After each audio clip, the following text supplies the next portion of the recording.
Assalamualaikum warahmatullahi ta'ala wabarakatuh.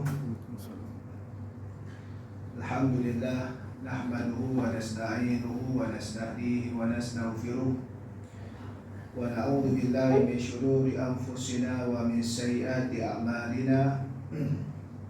Man yahdihillahu fala mudilla lahu wa man yudlil fala hadiya lahu. Asyhadu an la ilaha illallah wahdahu la syarika lah wa asyhadu anna sayyidana Muhammadan abduhu wa rasuluh. Allahumma salli wa sallim wa barik ala sayyidil mursalin imamil muttaqin wa ala alihi wa ashabihi ajma'in wa tabi'in wa tabi'in tabi'in wa man istanna bi sunnatihi ila yaumiddin, amma ba'd. Rabbi shrah li sadri wa yassir li amri wa hlul 'uqdatam min lisani yafqahu qawli.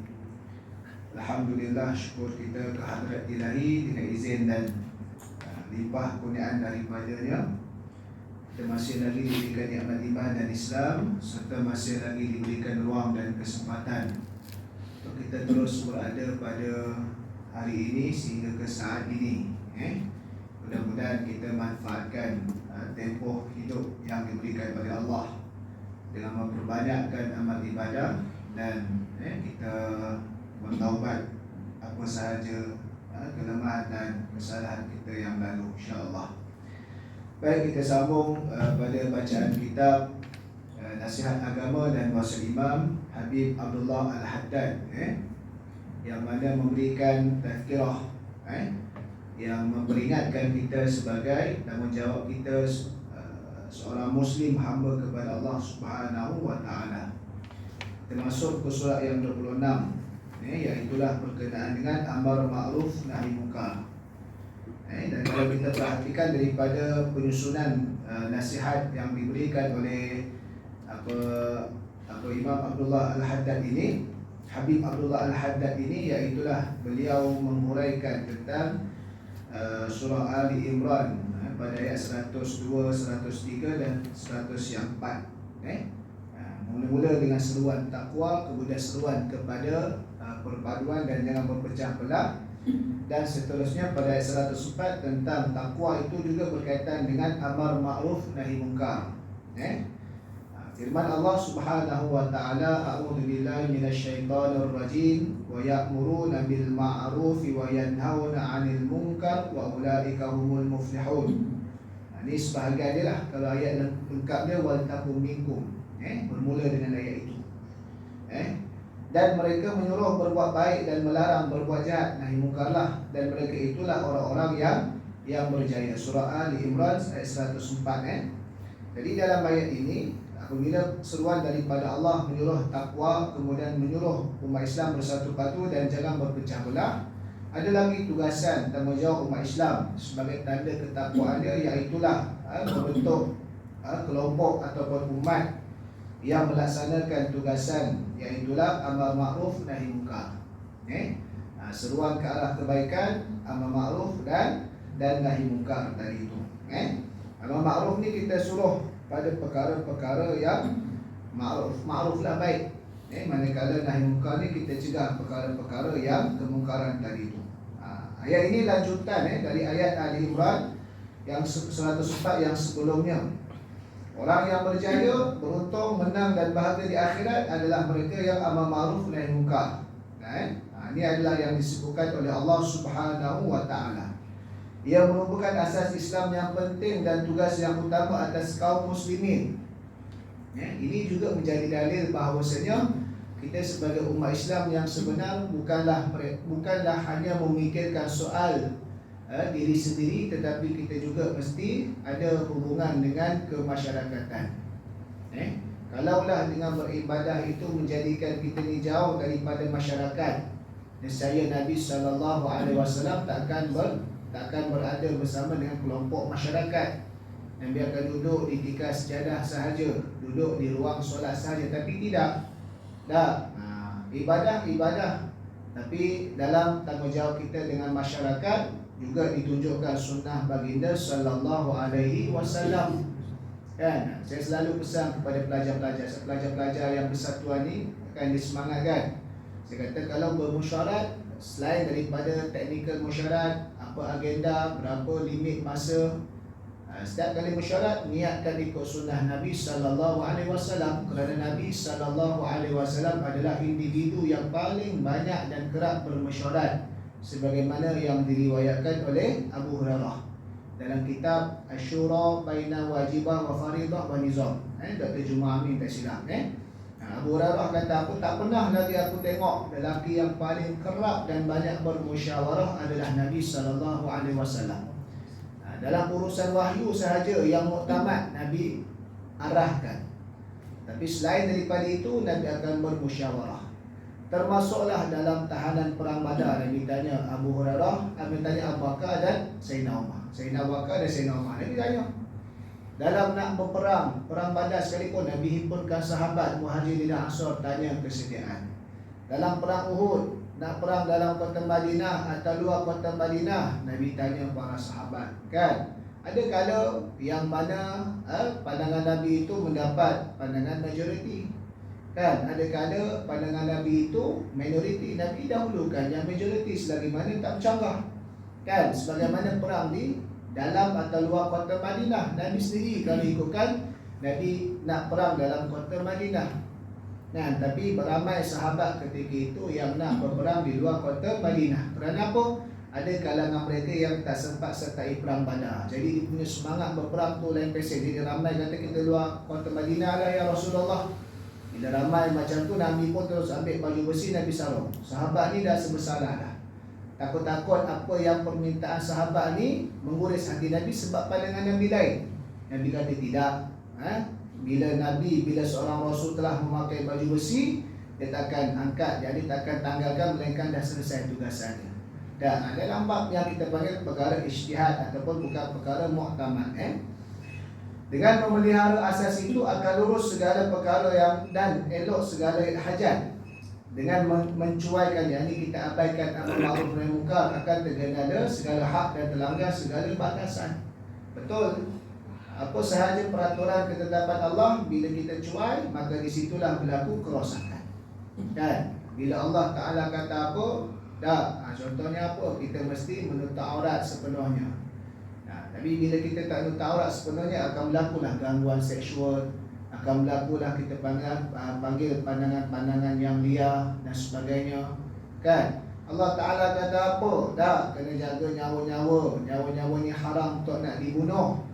Tapi ada orang juga bunuh, bergaduh sampai bunuh, tak merompak sampai membunuh, maka berlakulah kerosakan, ketakutan dalam masyarakat.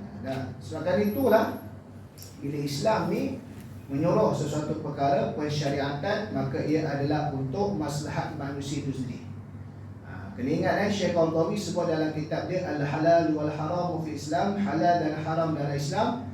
Prinsip dalam halal haram, kita kena yakin apa sahaja yang Allah Ta'ala halalkan, maka ia adalah berupa maslahat kepada manusia. Itu kena yakin. Dan apa sahaja yang Allah Ta'ala haramkan, kena yakin itu adalah perkara nak menegah kemudaratan atau mafsadah dalam kehidupan manusia. Dan selain daripada itu, apa sahaja yang diperintahkan oleh Allah bukanlah untuk kepentingan Allah, kerana Allah langsung tidak berhajat pada manusia. Kadang-kadang ada yang tanya, Ustaz, mana rahmat dan kasih sayang Allah? Dia mencari-cari.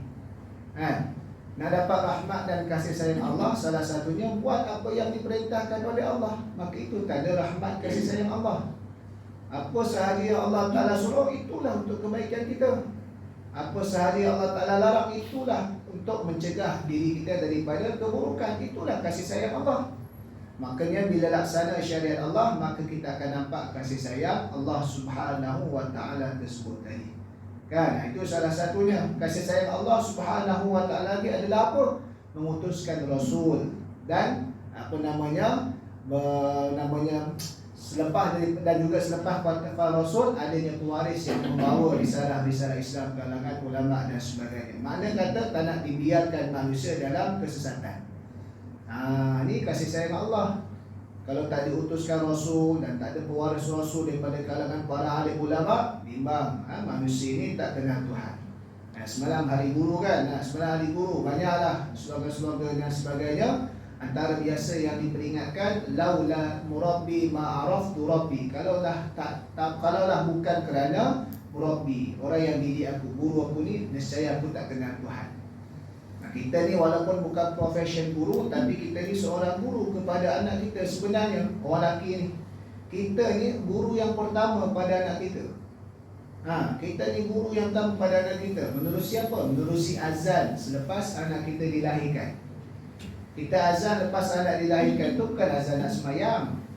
Tak perlu nak pakai mikrofon, nak jerit kuat-kuat sampai pecah gegendam telinga bayi tu kan. Azan tu maksudnya kita ajar kepada bayi itu kalimat tauhid. Kita guru pertama ni. Kita guru pertama. Jadi kita yang pertama je memang kita. Di antara masalah apabila mak ayah tidak berperanan sebagai guru di rumah, makna katanya apa? Akhlak anak-anak tak dibentuk daripada rumah. Tak dibakulkan semua sekali kat sekolah. Situlah nak belajar akhlak bermula situ. Maka rosaklah.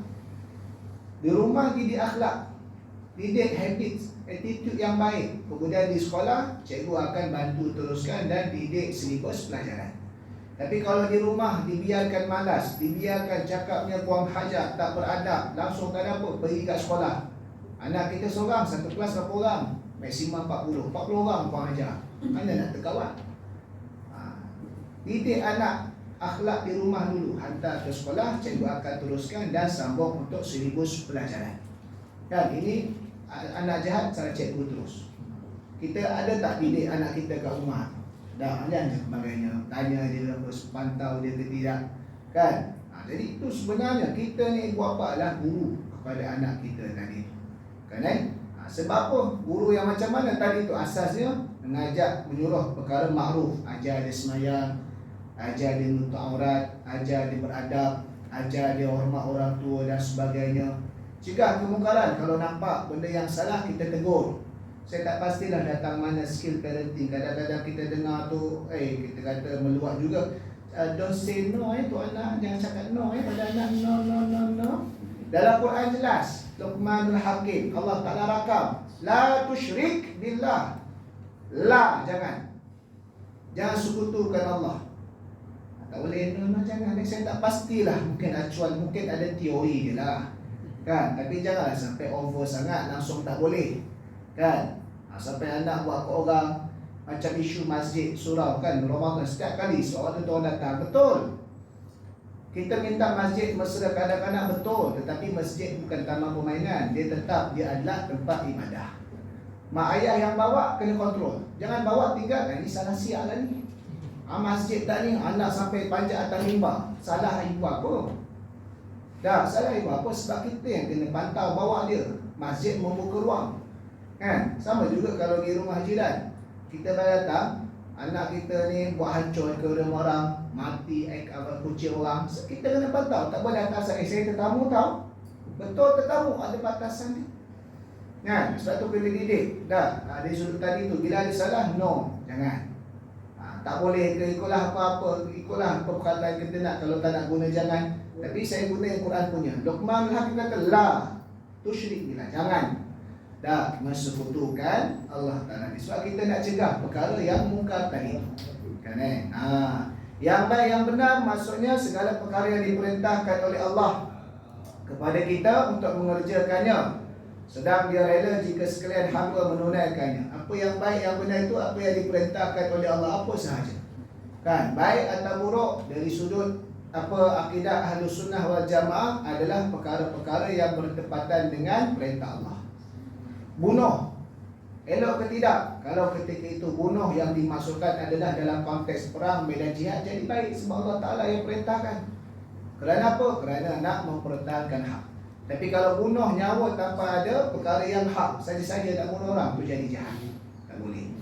Maka baik dan buruk iktikad Ahlussunnah wal Jamaah ditentukan oleh Al-Quranil Karim, wahyu Allah Subhanahu wa Ta'ala, dan daripada hadis Nabi sallallahu alaihi wasallam tadi. Sekiranya bercanggah dengan akal, maka wajib ke atas manusia mencari hikmah dalam nak membenarkan, supaya jangan ada suuzon kepada Allah Subhanahu wa Ta'ala, kan?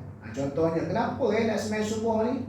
tak cukup rehat. Nanti tempat kerja tak ada productivity. Baik bangun pukul 7, 7.30, sempatlah tidur lebih sikit. Contoh kalau bercakap dengan akal dia, wajib dia mencari hikmah.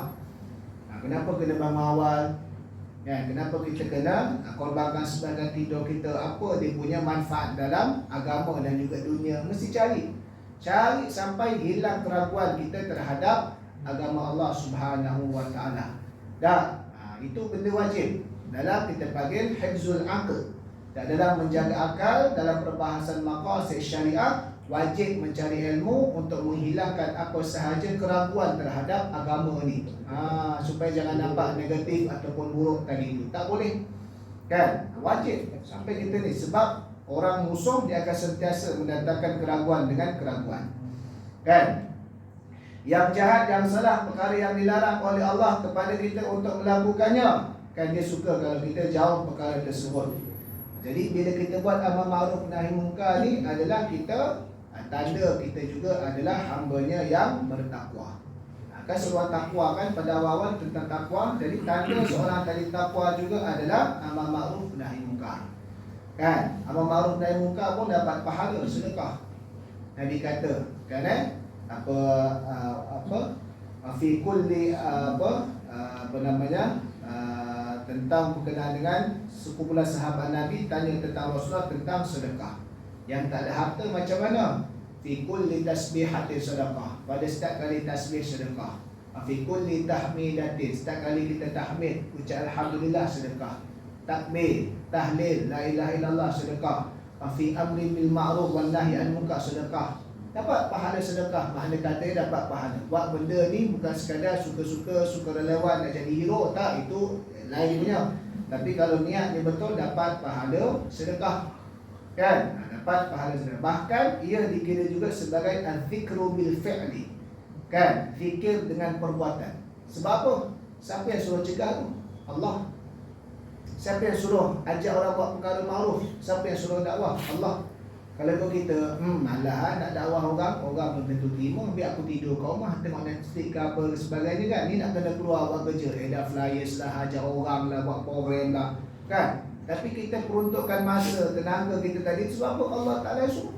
Itulah fikir, tanda kita ingat Allah. Selain daripada az-zikru bil lisan, zikir dengan lisan ni lisan lah.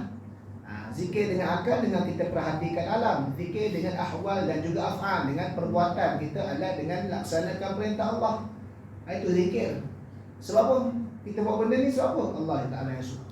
Kita buat benda ni sebab apa? Allah Ta'ala yang suruh tadi itu. Sebab itulah dah amar ma'ruf nahi munkar ni benda basic dan mesti buat. Paling basic adalah dengan hati. Iaitulah kita tak redha kalau berlaku kemungkaran di hadapan kita dan kita tak mampu.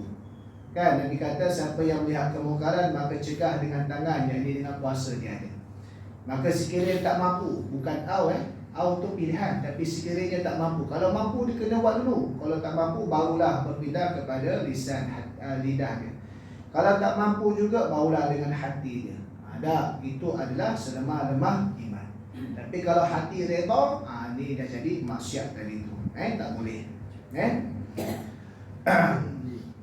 Laisa minna man lam yarham saghirana wa yuwaqqir kabirana wa ya'mur bil ma'ruf wa yanha 'anil munkar. Bukan dari golongan kami orang yang tidak mengasihi budak kecil dan tidak menghormati orang tua, tidak menyuruh berbuat yang baik dan melarang berbuat yang jahat. Nabi tekankan tadi tu, bukan kalangan kami ni, mereka yang tabat amar ma'ruf nahi munkar. Serta hadis Nabi sallallahu alaihi wasallam yang lain, walladzi nafsi biyadihi la ta'murunna bil ma'ruf wa la tanhawunna 'anil munkar wa la ta'khudunna 'ala yadil zalimi aw la yab'athanna Allahu 'alaikum iqaban min 'indihi.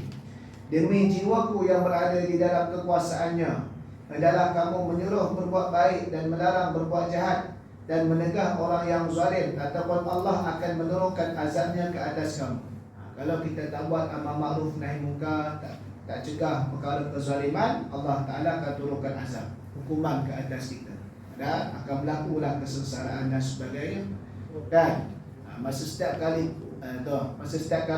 PRU, kadang-kadang saya jumpa kawan-kawan orang Islam sembayang payah nak keluar mundi orang Islam.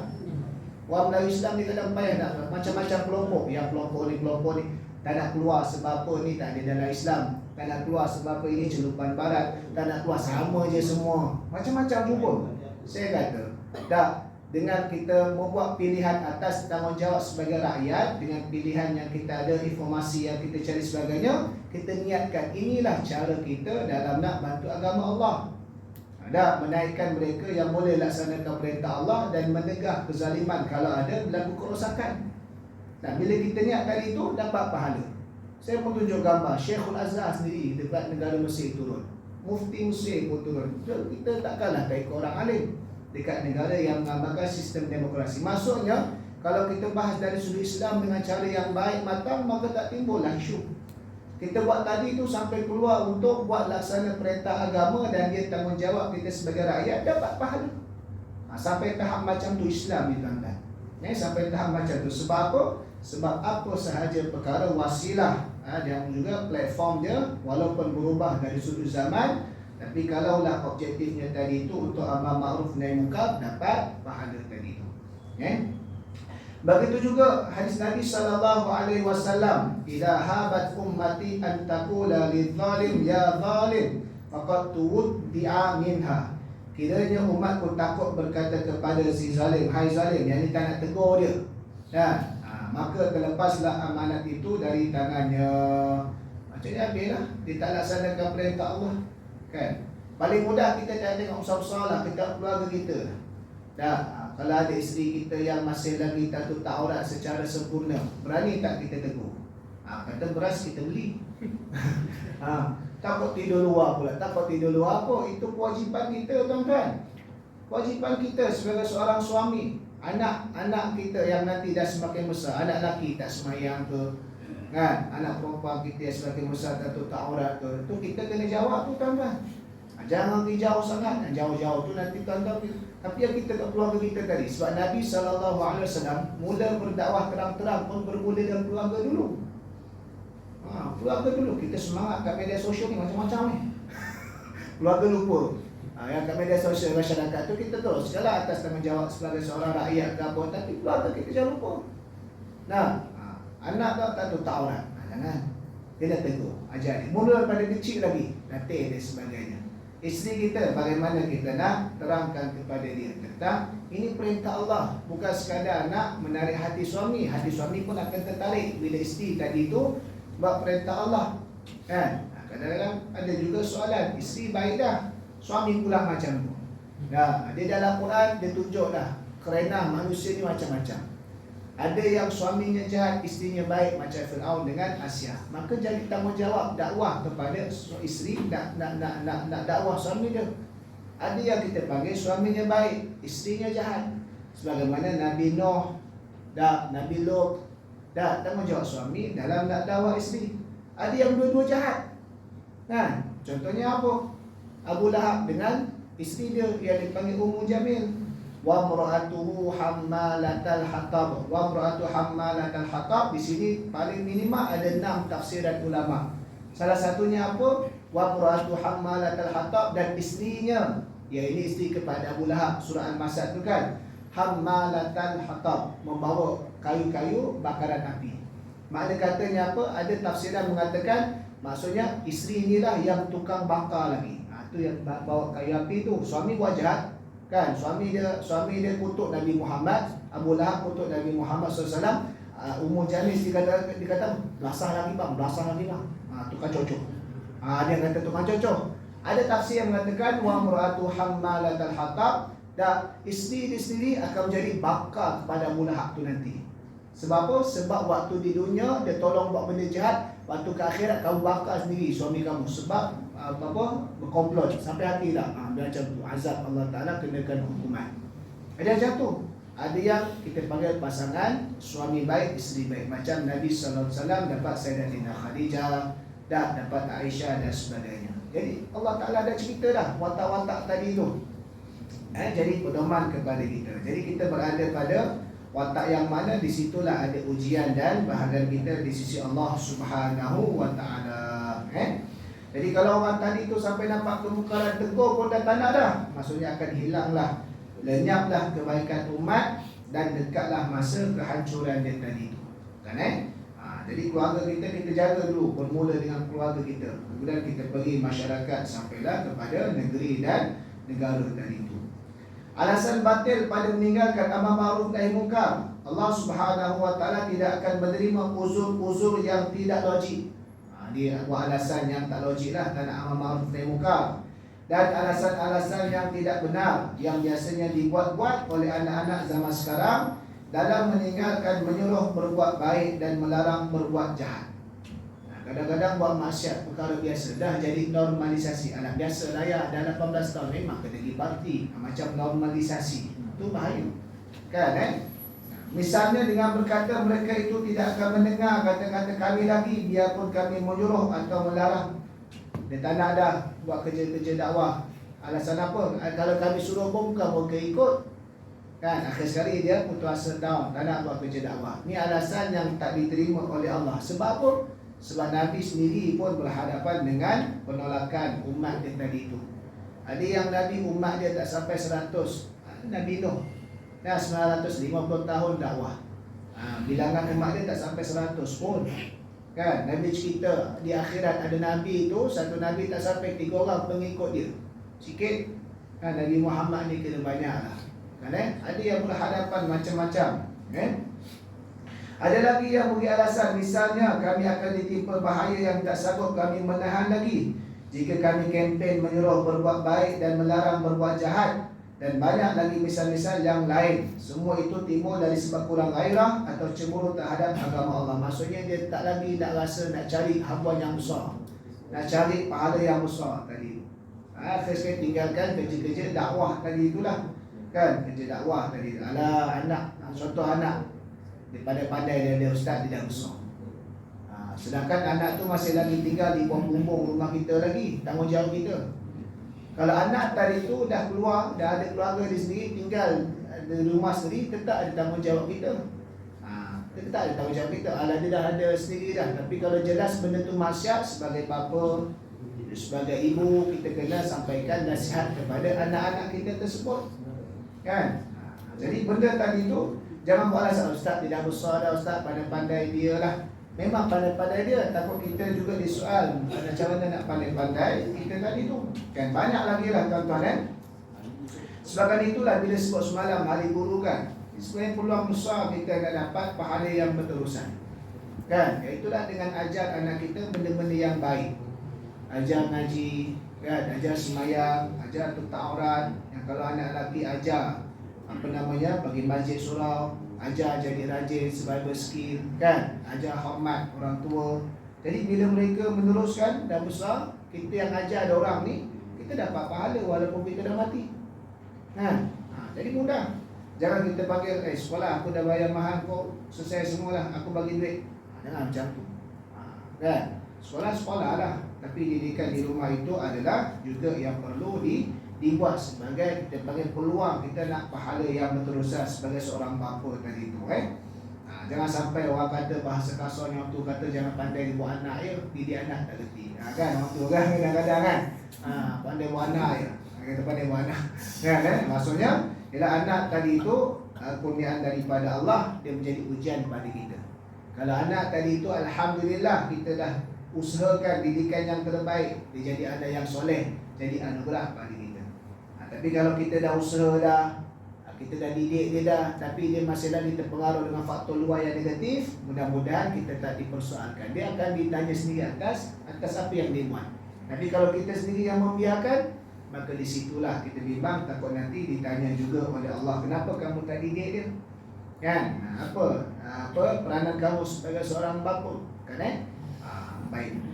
Jadi benda-benda tadi itulah alasan-alasan dan sebagainya. Yang pelik sekali jika seorang itu dicela atau dicuri harta benda walau sedikit, dia akan mengamuk. Dan dia tidak mungkin mendiamkan diri begitu saja. Tidak pula berbuat alasan-alasan. Mana katanya kalau kena pada diri sendiri, baru kita nak bangun, bangkit, defense dan sebagainya.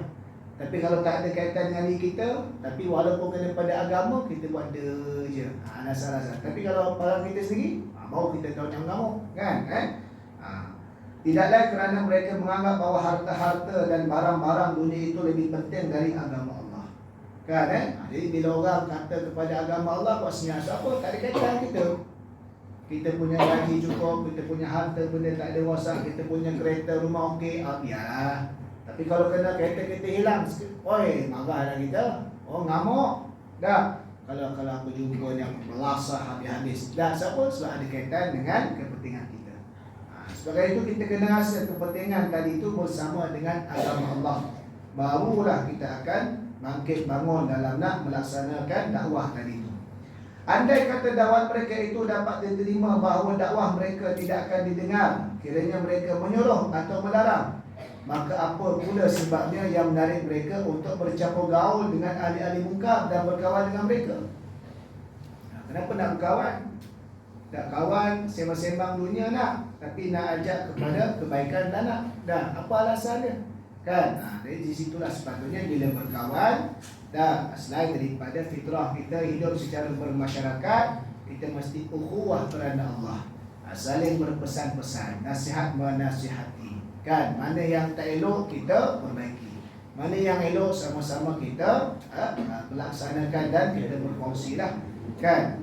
Bukankah Allah Ta'ala telah memerintahkan supaya kita meninggalkan orang jahat dan jangan duduk bersama-sama mereka selagi mereka enggan tunduk kepada perintah Allah dan Rasulnya?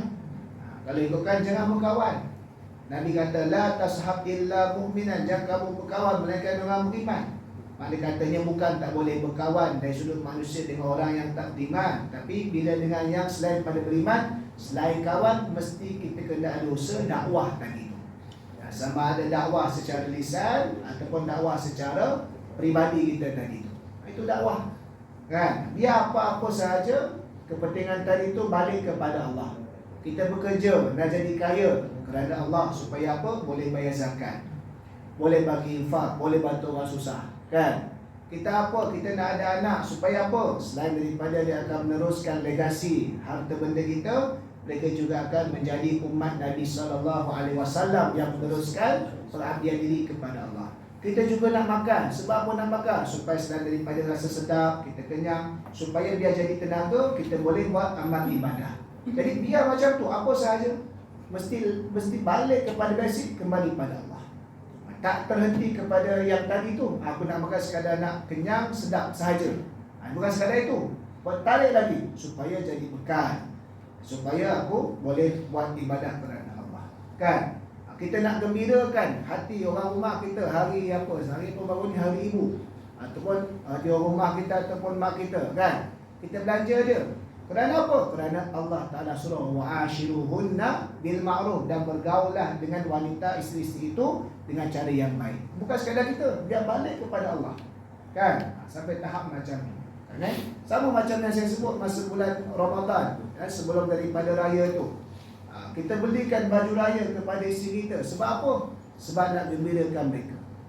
Bahkan kalau siapa dalam setahun tak beli, dia kena wajib beli. Sebab setahun 2 pasang baju yang baru. Dalam nafkah zahir kita. Yang namanya kita orang lelaki ni banyak nafkah kita kena bagi ni. Kan? Baik nafkah bagi tempat tinggal, makan, minum, pakaian. Kalau dia sakit kita kena jaga. Tapi jangan bimbang, bila kita laksanakan tanggungjawab kita ni, kewajipan nafkah, wajib nafkah ni, pahalanya lebih besar daripada pahala sedekah sunat. Jangan rasa Allah, kita beli baju, kita bagi makan kepada orang rumah kita, kita tak dapat pahala. Besar lagi pahala sedekah, sedekah yang sunat tadi. Kan? Sedekah yang sunat tadi. Jadi benda tadi tu balik, bukan sekadar beras aku beli, bukan sekadar itu, tapi ini nafkah zahir kita. Salah satunya kita nak sediakan tempat tinggal yang selesa, yang okeylah, nak berteduh. Ini pun sebenarnya nafkah zahir kita. Kan? Jadi dapat pahala, balik kembali pada Allah. Balik pada Allah, apa sahaja tadi itu. Bukankah telah jelas hukumnya bahawa orang yang melihat mungkar dan tidak mencegahnya, padahal dia berkuasa melakukan yang demikian, adalah berkongsi dosa dengan orang yang melakukan mungkar tersebut. Seolah-olah seakan reda, paling tidak dia itu bersekutu dalam membiarkan kemungkaran tadi itu. Demikian pula dengan orang yang reda dengan mungkar itu dilakukan, meskipun dia tidak hadir waktu berlakunya, sekalipun jarak antaranya dengan tempat berlaku mungkar itu, jarak antara timur dan barat, sama-sama turut berdosa. Sebab apa dia reda?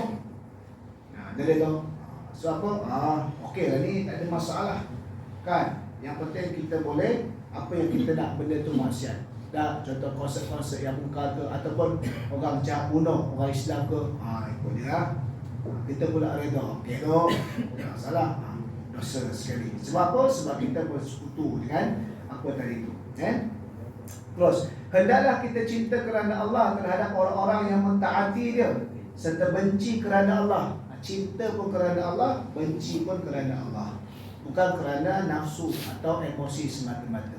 Kalau ikut kisah Nabi kan, Nabi ni, kalau ikut Nabi ni cukup geram dengan Hindun, isteri Abu Sufyan. Hindun kan, sebab apa? Dia yang mamah, dia belah dada Hamzah, Sayyidina Hamzah Abdul Muttalib, dia mamah jantung Sayyidina Hamzah kan.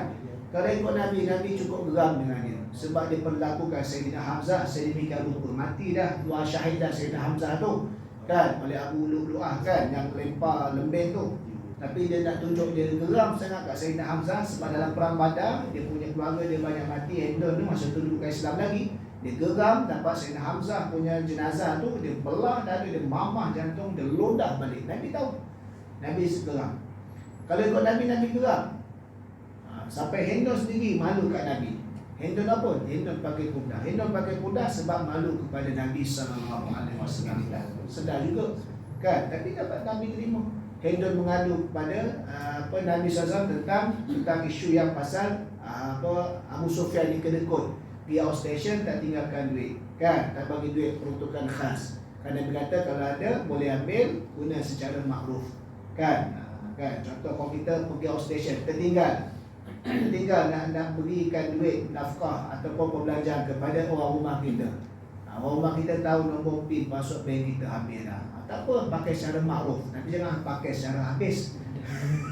Pakai bil makruf. Khudi ma yakfiki bil makruf. Ambillah apa yang mencukupkan kau dengan cara makruf. Itu cara makruf, cara yang berpatutan dan bersesuaian. Tak bolehlah kita panggil cara makruf zaman nasi lemak 50 sen. Kena ikut yang berpatutan, nasi lemak sekarang berapa. Jadi itulah pandang dia. Jadi Hindun jumpa Nabi, Nabi terima. Kalau ikutkan Nabi itu cukup geram, sampai Hindun sendiri malu. Hindun pakai niqab jumpa Nabi SAW. Rasulullah SAW pernah memberitakan, iaitu apabila kaum Bani Israel melakukan perkara-perkara mungkar, maka para ulama yang telah melarang mereka tetapi tidak diendahkan, malah mereka ingkar dan enggan mendengar. Kemudian para ulama itu turut bercampur gaul dengan kaum yang derhaka itu serta bekerjasama. Mula-mula tegur dulu, kemudian akhirnya tak dengar, dia pun join sekali tanpa menghiraukan lagi keadaan mereka. Setelah itu berlaku, maka Allah Ta'ala pun memeteraikan hati setengah mereka kepada setengah yang lain. Jadi hati mereka tertutup. Patutnya dia yang mengubah masyarakat jadi baik, dia yang terubah jadi orang yang lawa kepada Allah kan.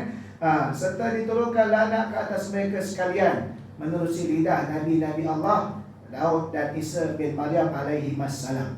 Jadi umat-umat itu diberikan peringatan laknat daripada Allah Subhanahu wa Ta'ala tadi itu. Baik. Dan kisah Al-Qaryah yang tempat tinggalnya dekat dengan laut, apabila mereka telah menghalalkan menangkap ikan pada hari Sabtu, yakni hari solat, padahal Allah Ta'ala melarang menangkap ikan pada hari itu, mereka telah berpecah menjadi 3 puak. Macam mana? Puak pertama telah melanggar perintah Allah, mereka terus menangkap ikan pada hari Sabtu. Ini ujian kepada umat dahulu. Allah Ta'ala kata jangan tangkap ikan hari Sabtu, tak boleh. Sebab hari Sabtu ni hari raya untuk mereka, ada hari-hari ibadah untuk mereka tadi itu. Pada puak kedua patuh pada larangan itu, mereka menegah kelakon puak pertama, akan tetapi mereka tetap juga bercampur gaul dengan puak tadi. Dia tak tangkap, dilarang, tapi dia pun join sekali, suka-suka kawan dengan orang tadi itu. Manakala puak ketiga telah menyingkirkan puak yang melanggar perintah Allah serta menjauhkan diri mereka dari bercampur gaul puak tadi, apabila didapati puak itu tidak mengendahkan larangan Allah dan terus melakukan maksiat yang ditegak pada Allah Subhanahu wa Ta'ala. Bezanya puak kedua tadi itu dia gaul dan dia join sekali. Maksudnya bukan tak boleh kita berkawan dengan orang-orang ni, tapi kawan tu dengan niat jangan sampai kita yang berubah, tapi kita niat nak mendidik dan nak mengubah mereka. Itu puak yang ketiga, dia tak gaul kan itu. Apabila Allah menurunkan azab ke atas mereka, Azab itu meliputi puak pertama dan kedua, kerana puak kedua itu telah berada bersama-sama dengan ahli-ahli maksiat. Walaupun dia tak buat, tapi dia ada, dia tak tegah dah lagi. Jadi disitulah menunjukkan bahawasanya walaupun tak buat, tapi mereka bersekutu ataupun melakukan seronok bersama, tetap dikira mungkar oleh Allah Subhanahu wa taala. Sebab ada yang layan dia. Kan? Jangan layan. Kalau tak ada orang layan dia terpencil dah sekali dia mati. Yang seorang sebagainya. Ini macam puasa bayar dan pelik-pelik. Jangan layan dia. Dia memang nak perhatian kita. Nak suruh kita bagi apa emotika marah ke, nak suruh kita share. Lagi orang tak, lagi kita share lagi orang tahu. Lagi seronok dia. Kan? Orang yang business marketing yang tak ada dosa pahala ni, bad marketing also good marketing.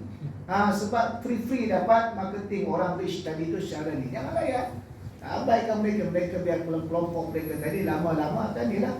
Kan? Sebab apa? Sebab orang yang akal yang waras, orang yang cerdik, orang yang apa sebagainya boleh fikir secara waras, rasional. Benda tadi itu benda yang tak bermanfaat. Jadi di situlah. Jadi sebagai kesimpulan dia, bagaimana pada Habib Abdullah Al-Haddad menasihati kita, sebagai tanda ketakwaan kita adalah kita melakukan amal ma'ruf nahi munkar. Bahkan disebutkan apa-apa alasan yang tidak logik. Maksudnya alasan-alasan yang nak melarikan diri daripada tanggungjawab amal ma'ruf nahi munkar itu adalah alasan yang tak diterima. Memang amal ma'ruf nahi munkar ni bukan perkara mudah, bukan perkara orang semua suka, tetapi itulah kerja dan tanggungjawab yang dibuat oleh para rasul, yang mana kita sebagai umat Nabi SAW, jika sayang dan kasih pada Nabi, itulah juga yang kita akan buat melalui sunnah Nabi SAW. Jadi sekadar itu saja. Apa yang baik itu datang daripada Allah, yang silap, yang kurang itu datang daripada kelemahan diri saya sendiri. Aku qauli hadza wa astaghfirullahalazim li wa lakum. Wassalamualaikum warahmatullahi taala wabarakatuh. Waalaikumsalam.